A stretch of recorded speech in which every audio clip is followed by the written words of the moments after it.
garan bartamihiisa habeen madow oo ay dhaxani dhacayso ayaa oohintiisa laga maqlay wiil la garan waayay oo toddobaadkii ugu horeeyay noloshiisa jira khadar yare oo noqday ilmo yar oo la soo tuuray ayay khadri la haaday hooyana u noqotay iyadoo kamid ahay dadkii xaafadda ee soo gurmaday geed garan waay ka dhaxlay walaal in ayaan dhalaayimi sagaalkii habeenimo ahayd hooyay halkan ilmo yar baa yaala geedkii garan waay soo ku dhex jiro dhiigu saa uga daayo meel walbana ku midsan yahay ilaa madaxa ilaa caloosha ilaa xina meel walba qodxo saa uga jirto bas saacad iyo barka furfureen isagoo qaaqda haya dhaxan xun ay dhacayso ka bacdi waan ka soo qaadnay waan soo saaray gurigan keenay wuxuu horeeyay aan ku qabtay naaskayga jir oo nafku galiyay sidii baan u hayay sidii baan u koriyay horta 10 bilood buu jiray taimka biladina 10 bilood ku noqonaysa jeclaa subaxii station geeyay waa la iga rabuuriyay waa la qaaday maxkamadan geynay waa la rabuuriyay waan ka soo qaadnay dhakhtarka weyn baa la mariyay caafimaadkiisa yara baarbaareen waan soo qaatay sidii ma halkan ku keenay waxay ku yiraahdeen qodobada maxkamadda ma hayn karaysa waxaan ku dhahay waayo ilaahay dartii waan hayn karaya ilmo taayir labada sano jirtay shaqaysay naaskii baan midna sigsiinay midna iyada ilmaha ugu qaawana allahumma la bi'si ilaahay caloosh hooyadii ka soo saaray way qaawaneen waxay ku dhaxtay geed garan waaga soo soo dhex jiro uu fooray labada indhood budooda ilaahay subxaanahu wa ta'ala ilaahay wuxuu ku hagaajiyay kartoon ku dhex jira geedka ay budo u saarayda intiisa kala saasay foortay ay ooda qodaxda u wada haysay oo saa ugu fooray ka bacdi saacad baan ku furfurayno ka soo saarnay isagoo sidii qaawan xijaabkayga ma saa ku soo laabay ilaa guriga waan ku keenay subaxii dambe waxa maray dariska qaaraha halka maray waxay dhayn labadiisii mar waxay keenan diric iyo shaad iyo surwaal iyo xafaayad xunna ka bacdi waxaan meeshii laga helay meelin kaaga jirtaan oo maxkamadda kulmo qaba wali mariya guriga laga inanta bay waxay ku tar khadra ilmaha yar xalay heshay marihiisi waxaan ka helay geedkii la dhigay rukunkii gidaarkii la dhigay ee garan waagaha dabadiisa dambe ay farabadan cabmaal oo ciis marka anagu aan ugu tagnay ay farabadan baa ciise saddexdeena midba eriyeen dadkii ku soo yaacay ayadii way wadeeriyeen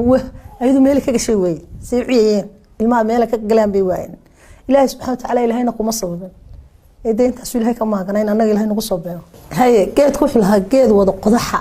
oo qodaxda ku soo wada taagtaagantay oo wada qodaxa dhexdiisii ay saa ugu ritay oo cufa oo wada qodax badan saa ugu soo wada taagantay meel kasta ka mid qodaxda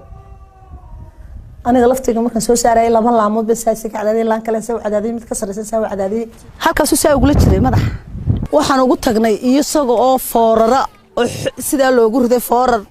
oo ay madaxa laba laamood dhexdood oo kula jiro cidhiidha meel cidhiidho mugdiya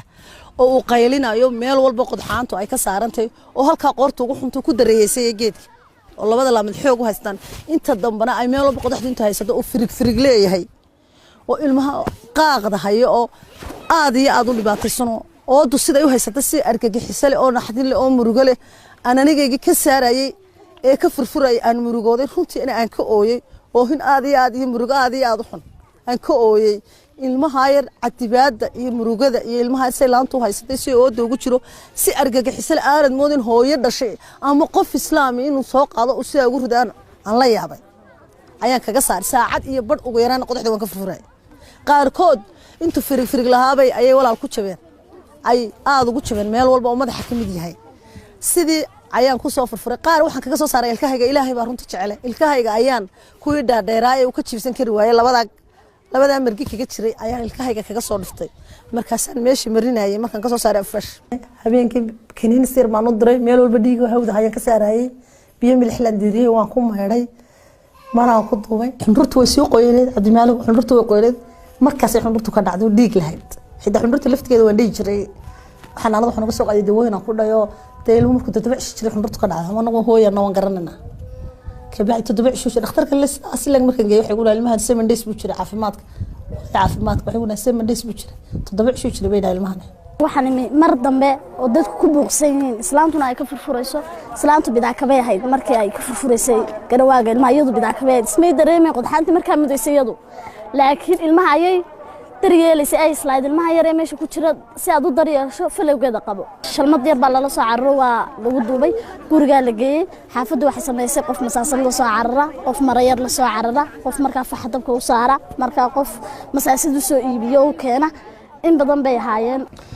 tuurista ilmahan yar ee lagu tuuray geedka qodxaanta leh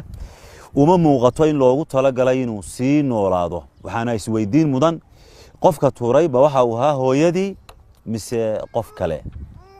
anigu waxaan ku qiyaasay marka raygayga eega hooyo dhashay inaan halka ku ridi karo ay malaada qof ay u soo dhiibtay oo faalmigeeda ay ku rideen ma qofaan horta wax dhalin Cabdimaaligo way ilma hooyadii inta soo qaad halka uma qoori karto inay marka tuurayso laga yaabo inay ciid dhigto oo istiraadeen ma halka laga qaaday reer ku dhaweyso oo hortooda ama kaabadooda kala dhigto laakiin halkan qofkan ku riday qof aan hooyo ahayn beelad aqligayga markan hadda eegay isaga waaga loogu riday isa mariyaha looga saaray qofkan jeeshirugo oo waxaan u arkay ilmahaas in loogu tala galay haba yaraade wax nolol halkiisa la soo marin ilmaha in markiiba la cuno oo uu dhinto oo markiiba ama bisado markii joogay barti ay burbursadaan ayadu laftigooda meel fog ka sociyay habeenimo haday tan halka way isugu yimaadaan ayadu bisaas baa laakiin markii waxa dul joogay bisaas curiye waaweyn oo gaajoonay aad u gaajoonay baa dul joogay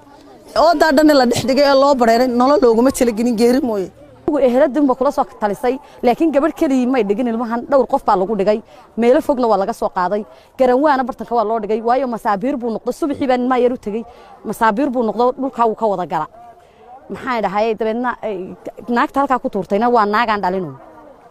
naag dhashay may dhigin baan isleeyahay may galin laakiin dumarkii imika badi waxay u badan yihiin carruurta qubaan inay markay waxyaabo qaarkood ku yimaadaan iska tuuraan ilmaha ilma de yaani aanay dadka la soo ogeysiin teesaasa imika Soomaalideenu ku badan tan oo kale waa dil ilmaha dilun bay la beegsatay lamay way dilaysay tan laakiin kuwa doonaya in la qaado karatoon bay u soo dhigaan mariye ku soo duubaan si uun bay yiraahaan laakiin tan dil bay la beegsatay waayo toddobaad baan u seexanba ilmuhu muditaankii oo muday qadxu daryeel ilaahiya ayaa khadar lagu dayray muu waayin cuntada ay carruurtu ku koraan ee ugu muhiimsan ee ah caanaha hooyada waxaana nuujisa hooyadii khadra intaana waxa uu dheer naxariis hooyanimo oo ay u hayso 13 waa carruurta dhalay 5 baa shafeecday 4 wiil iyo 4 gabdhood baa inoo markaa noolaa tawiyar 2 sano jirtay habeenka 2 sano habeenkaas uu buuxsamay naaska maanta waxaan doonayay ka daayo ka celcelinay runtii oo si aan uga guriyaan doonayo caanahay way soo gaareen gaaxdi dabtana maanta dhanba ka celin waxaan la bisna ku buuxsamay naaska ma siinayo sideen gaaxdi uga celinay naaska naas u darsaneen habeenkiina ilmaha yar baan helay ka bacdi subaxii baa tiri hooyo midna noonaha si midna anigays dabta sidii baan u siinay midna iyaduna mid bay shaqaysay mid sidii la iyadu markaan ka jaray isaga u dis naxariis waxay gashay dabtina Cabdimaaligo waana ilmihii sida ilmaha oo kale aan naaska ka teen waxa jiray magaalada Jowxin baa jiray wal xanuunsanay carruurtu way shumeen jireeca ku jirtay xanuun badan oo fara badan baa ku jiray shuban baa ku jiray waan soo samray waxa sir ilmaha naaska dhisana asku talaba cudur 12 cudur buu ka daweeyay aad ka diisay ilmaha soo kuga xanuunsan dadina halka dhibaato naaska dadka diisay dhibaato weyn baa ka soo gaartay sidii baan u siinay habeenada qaar baan Cabdimaaligo wallahi waxba cunana siin jiray naaska aan boorshar shaayro aan caaneeyo wixii isaga u cabtay si naaska caana uga helo maalmaha qaar wala qasacada caanayna heli jiro waqtigu iskaadka nimcada iska badnayd sidii baan inakii naaska ku siiyay alaanka waan kala samir laayna naaska ka daayo sabab horta hayra socdo ha koro hayra adkaado kolba waxay ugu soo dhacday sidii ilmaha iga soo qleen ande ilmaha u ilaalin laasna inaan u ilaaliyo wali igma soo gaarin inaan ka axmaqa ama aan israado ma daline ka jiradaygo ilmaha naaskiisa dadku way la yaaban jaarku xigoodan dumarku alaanka ma naaski bataysa wadaaba catiibe wali alaanka jaarku way la yaaban naaska u siiyay ilmaha حريص فربنا بايكش وإله سبحانه وتعالى حكي سيله هيك قصر رجوي ومركز تان حتى كوي كمان كان بحيانا نسجن كتجانا تجاني عبد الملك وانقاضه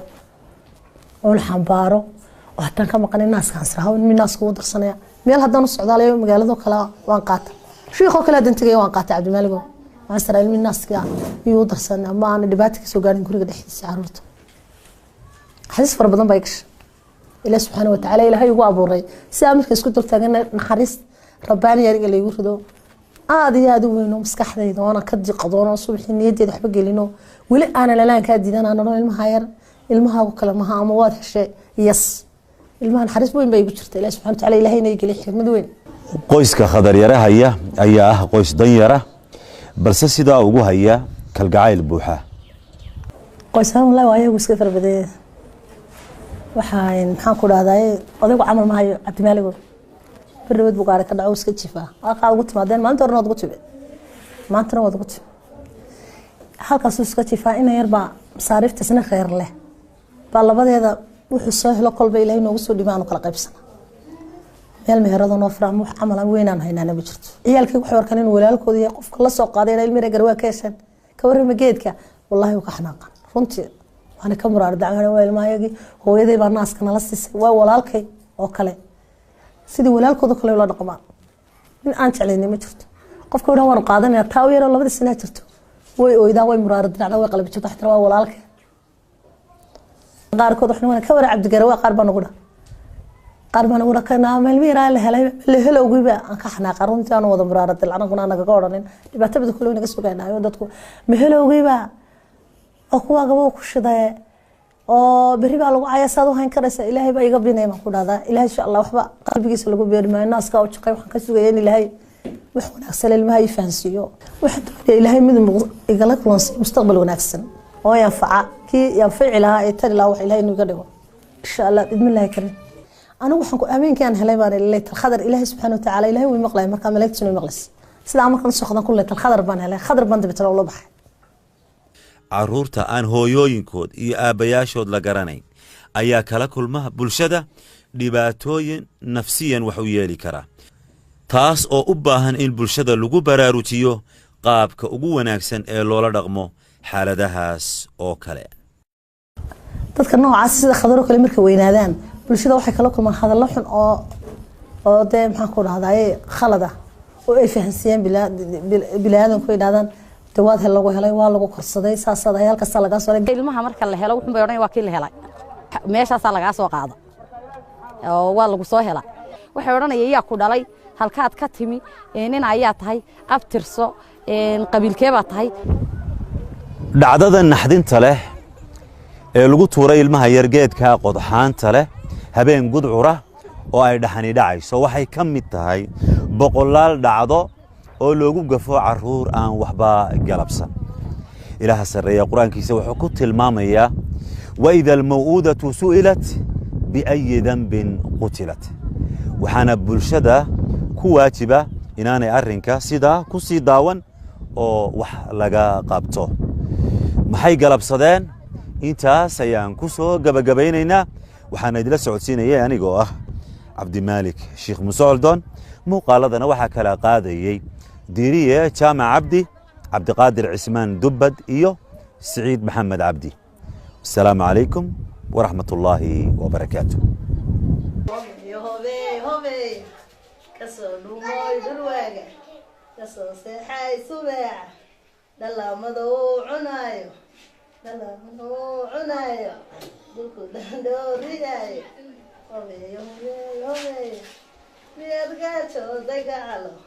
الناس كذا قدوي قدوي تقول كويدي ما برتي ما سعداشي سعداشي تعود كويدي بس